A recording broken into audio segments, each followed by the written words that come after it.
পেটের বাচ্চা ছেলে হবে নাকি মেয়ে, এই ধরনের জানার কিউরিওসিটি প্রায় প্রত্যেকটা মাদের থাকে।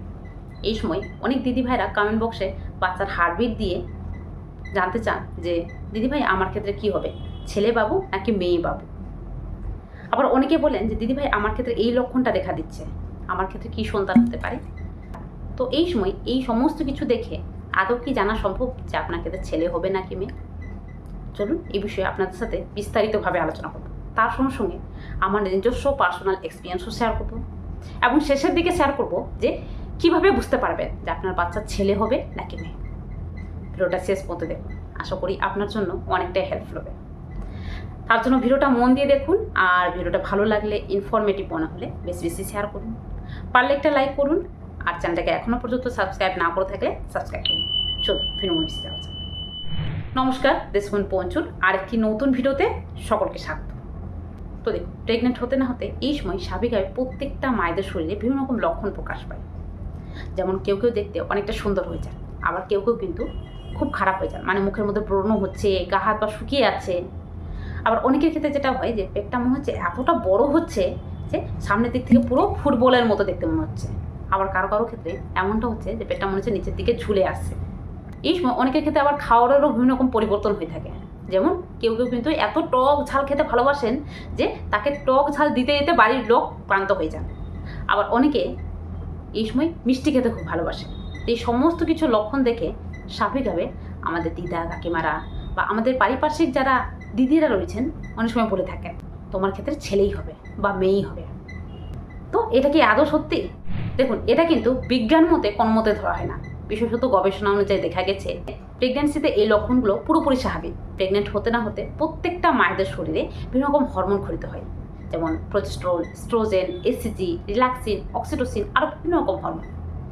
আর এই হরমোনগুলো যেটা করে যে আপনার পেটের মধ্যে যে বাচ্চাটা এসে সেই বাচ্চাটা যাতে ঠিকঠাকভাবে গ্রোথ হতে পারে, বাচ্চার ক্ষেত্রে যাতে কোনো রকম বৃদ্ধিতে বাধা না পড়ে, সেক্ষেত্রে কিন্তু এই হরমোনগুলো ক্ষরিত হয়। আর এর ফলেই কিন্তু এই হরমোনগুলোর প্রভাবেই কিন্তু স্বাভাবিকভাবে আপনার শরীরের মধ্যে বিভিন্ন রকম শারীরিক পরিবর্তন হতে পারে। তবে এই পরিবর্তনগুলো দেখে আপনার ক্ষেত্রে ছেলে হবে নাকি মেয়ে কোনো মতে জানা সম্ভব নয়।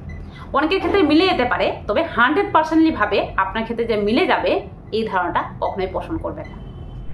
দ্বিতীয়ত, প্রেগনেন্সি আলট্রাসোনোগ্রাফি রিপোর্ট, মানে এই সময় বিশেষত বাচ্চার হার্টবিট দেখে কিন্তু অনেক মায়েরা আমাকে কমেন্ট বক্সে জানান যে দিদি ভাই আমার বাবুর হার্টবিট এত এসছে প্রেগনেন্সির এত মাসে, আমার ক্ষেত্রে কী হবে, ছেলে নাকি মেয়ে।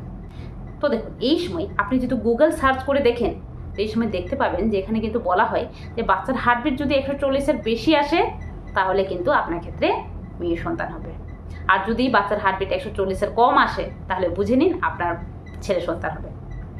এই ধারণাটা নিয়ে অনেকে কিন্তু স্বাভাবিকভাবে পুরো প্রেগনেন্সি জার্নিটা এবং আনন্দে কাটিয়ে দেন যে তার ক্ষেত্রে ছেলেই হবে বা মেয়েই হবে, কিন্তু শেষে দেখা যায় যে তার ক্ষেত্রে ছেলে বা মেয়ে হয়নি, তার ঠিক উল্টোটা হয়েছে। কেন হয়েছে? কারণ বাচ্চার যে হার্টবিট সেটা কিন্তু প্রথম দিকে, মানে প্রেগনেন্সির প্রথম 3 মাসে একটু কম হবে, আবার প্রেগনেন্সির প্রথম 3 মাসের পরে, মানে কারো কারো ক্ষেত্রে হতে পারে যে 5 মাসের পরে একটু একটু করে বাচ্চার হার্টবিট বৃদ্ধি পাচ্ছে। এক্ষেত্রে আপনার যে ছেলেই হবে বা মেয়েই হবে এটা কিন্তু কোনো মতেই জানতে পারবেন না।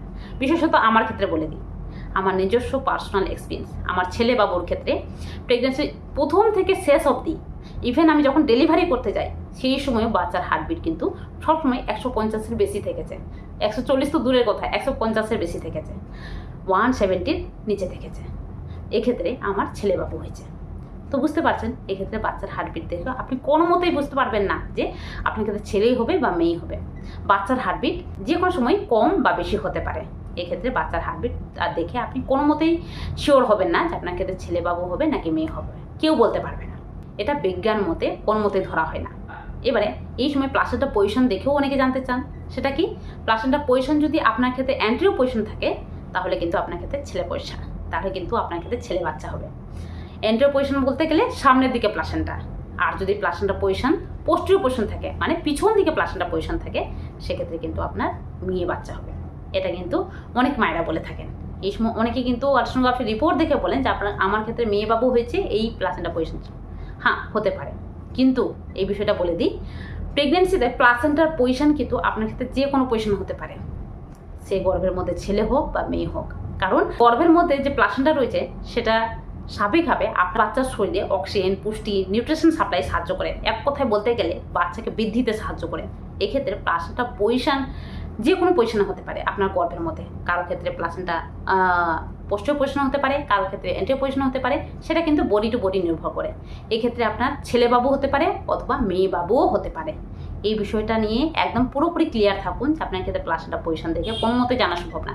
এই সময় অনেক মায়েদের প্লাসেন্টা পজিশন দেখে দেখা গেছে কিছু কিছু জনার ক্ষেত্রে ছেলে বাবু হয়েছে, তাদের ক্ষেত্রে এন্টিও প্লাসেন্টা ছিল, আবার কিছু কিছু জনার ক্ষেত্রে প্লাসেন্টা পজিশন পোস্টিও থাকা অবস্থাতেও ছেলে বাচ্চা হয়েছে। তো এটা পুরোপুরি ক্লিয়ার।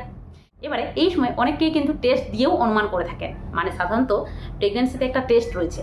এই সময় অনেকে এই টেস্টটা করেন আর বলে থাকেন তার ক্ষেত্রে ছেলেই বাবু হবে অথবা মেয়ে বাবু হবে। সেটা কি? সেটা হলো প্রেগনেন্সিতে যেটা বলা হয় যে রিং টেস্ট। মানে আপনি বিছানায় ঘুমিয়ে থাকবেন আর হাজব্যান্ডের একটা রিং নিয়ে আপনার একটা চুলের মধ্যে বেঁধে, মানে আপনি একটা চুল নিয়ে নিলেন মাথা থেকে, সেই চুলের মধ্যে ভালো করে আংটিটা বেঁধে আংটিটাকে ভালো করে পেটের উপর দোলাতে হবে। আপনি না পারবেন না, সেটা অন্য কেউ দোলাবে। সেক্ষেত্রে এই আংটিটা যদি গোল গোল করে ঘুরে আপনার পেটের উপর, তাহলে কিন্তু আপনার ক্ষেত্রে মেয়ে বাবু হবে। আর যদি আপনার ক্ষেত্রে এই আংটিটা এপাশ থেকে ওপাশে যায় বা লম্বালম্বিভাবে ঘুরে, তাহলে কিন্তু আপনার ক্ষেত্রে ছেলে বাবু হবে। এটা কিন্তু বলে থাকেন অনেকে। এই বিষয়টা নিয়ে একদম পুরোপুরি শিওর হয়ে যান যে তার ক্ষেত্রে ছেলেই হবে বা মেয়েই হবে। তবে এই বিষয়টা বলে রাখি, দেখুন এই টেস্টটা কিন্তু অনেকের ক্ষেত্রে ভুল প্রমাণিত হয়েছে। কেন? কারণ এই যে রিংয়ের যে ঘোরা, মানে এই যে আংটিটা ঘুরবে, এটা কিন্তু স্বাভাবিকভাবে অনেক সময় নির্ভর করে আপনার ঘোরানোর ধরনের উপর, মানে আপনি কীভাবে ঘোরাচ্ছেন, গোল গোল ঘোরাচ্ছেন নাকি লম্বালম্বি ঘোরাচ্ছেন। দ্বিতীয়ত অনেক সময় যেটা হয় যে বাতাসের প্রভাবে কিন্তু এই রিংটা অনেক সময় নিজের পজিশন চেঞ্জ করে থাকে বা ঘোরানোর যে ধরন সেটা চেঞ্জ করে থাকে। এক্ষেত্রে আপনার এই টেস্টটা দেখে আপনার 100% যে ছেলে হবে বা মেয়ে হবে এটা কোনো মতে জানা সম্ভব নয়। কারণ প্রেগনেন্সিতে অনেকেই এই টেস্টটা করে দেখেছেন যে তার ক্ষেত্রে ছেলে বাবু হওয়ার লক্ষণ ছিল বা ছেলে বাবু হতে পারে এটা দেখেছিলেন, কিন্তু তার ক্ষেত্রে মেয়ে সন্তান হয়েছে। তো এই সমস্ত কিছু কিন্তু প্রেগনেন্সিতে একটা মিথ, যেটা অনুমান ভিত্তিক আপনি করতে পারেন। তবে এটা দেখে আপনি 100% যে ভেবে নেবেন আপনার ক্ষেত্রে ছেলেই হবে বা মেয়েই হবে, বা আপনি পুরোপুরি যদি শিওর হতে চান, তাহলে কিন্তু একটাই কথা বলবো, আপনি একদমই এই টেস্টগুলো করবেন না। কারণ এটা স্বাভাবিকভাবে আপনার মনকে দুঃখ দিবে বা এক ধরনের বোকামির কাজ হবে। তাহলে কি করে বুঝতে পারবেন যে আপনার ক্ষেত্রে ছেলে বাবু হবে নাকি মেয়ে হবে? দেখুন, বোঝার একটা বিশেষ উপায় রয়েছে। সেটা কি? সেটা হলো প্রেগন্যান্সি আলট্রাসোনোগ্রাফি। শুধুমাত্র প্রেগন্যান্সি আলট্রাসোনোগ্রাফি করেই আপনি বুঝতে পারবেন আপনার গর্ভের মধ্যে ঠিক কী বাচ্চা রয়েছে। সেটা কিন্তু স্পষ্টভাবে বোঝা যায়। আর সেটা কখন করতে হয়? সেটা হলো প্রেগন্যান্সির 5 মাসে। আদারওয়াইজ কোনো কিছু দ্বারা আপনি জানতে পারবেন না যে আপনার ক্ষেত্রে ছেলে আছে নাকি মেয়ে আছে। তবে বিশেষত বলে দিই, ভারত এবং বাংলাদেশে যারা গর্ভবতীরা রয়েছেন তারা কিন্তু এই টেস্টটা বা আলট্রাসোনোগ্রাফির এই যে লিঙ্গ নির্ধারণটা ভুলেও করবেন না। কারণ ভারত এবং বাংলাদেশে এটা কিন্তু আইনত দণ্ডনীয় বা অপরাধমূলক একটা কাজ। লিগালিভাবে কোনো মতে ধরা হয় না। কোনো গভর্নমেন্ট থেকে যদি কেউ জানতে পেরে যান যে আপনি বাচ্চার লিঙ্গ জানতে চেয়েছেন গর্ভাবস্থা চলাকালীন অবস্থায়, সেক্ষেত্রে কিন্তু আপনাকে জরিমানা, তার সঙ্গে সঙ্গে বাচ্চার যদি কোনো রকম ক্ষতি হয় সেক্ষেত্রে সারা জীবন কারাদণ্ডবাস দিতে হতে পারে। সেক্ষেত্রে এই ভুলটা নিশ্চয়ই কেউ করতে চাইবেন না। তার জন্য অবশ্যই বলবো, গর্ভের সন্তান ছেলে হবে নাকি মেয়ে এটা জানতে চাইবেন না। আপনার বাচ্চা সুস্থ আছে কিনা এটা জানতে চান। আপনার বাচ্চা সুস্থ থাকলে আপনি একটা সুস্থ সবল সন্তান পাবেন, আর সেই বাচ্চা সুস্থ সবলভাবে বৃদ্ধি পেলে স্বাভাবিকভাবে আপনার প্রেগনেন্সি জার্নিটা সার্থক হবে। তার জন্য এই সময় কোনো রকম চিন্তা টেনশন ছাড়িয়ে এই সময় আনন্দে থাকুন, হাসি খুশি থাকুন, আর প্রেগনেন্সি জার্নিটাকে এনজয় করুন। সে আপনার বাচ্চার ছেলে হোক বা মেয়ে হোক, বর্তমান যুগে দুজনেরই সমান অধিকার রয়েছে। তার জন্য এই সময় ভালো থাকুন, সুস্থ থাকুন, সাবধানে থাকুন, যাতে আপনার বাচ্চা ভালো থাকে। কারণ গর্ভাবস্থা চলাকালীন অবস্থায় আপনি যদি অসুস্থ থাকেন, আপনি যদি খারাপ থাকেন, আপনি যদি চিন্তা টেনশন করেন, তার পুরোপুরি প্রভাব কিন্তু বাচ্চার উপর পড়ে। তো এই সময় অবশ্যই ভালো থাকতে হবে আপনাকে। তো চলুন, আজকে ভিডিওটা আশা করি খুব সুন্দরভাবে বোঝাতে পারলাম। আজকে ভিডিওটা এই পর্যন্ত। ভিডিওটা কেমন লাগলো কমেন্ট বক্সে জানাবেন, পারলে বেশি বেশি শেয়ার করুন। অবশ্যই চ্যানেলটাকে সাবস্ক্রাইব না করে থাকলে সাবস্ক্রাইব করুন। চলুন, টাটা।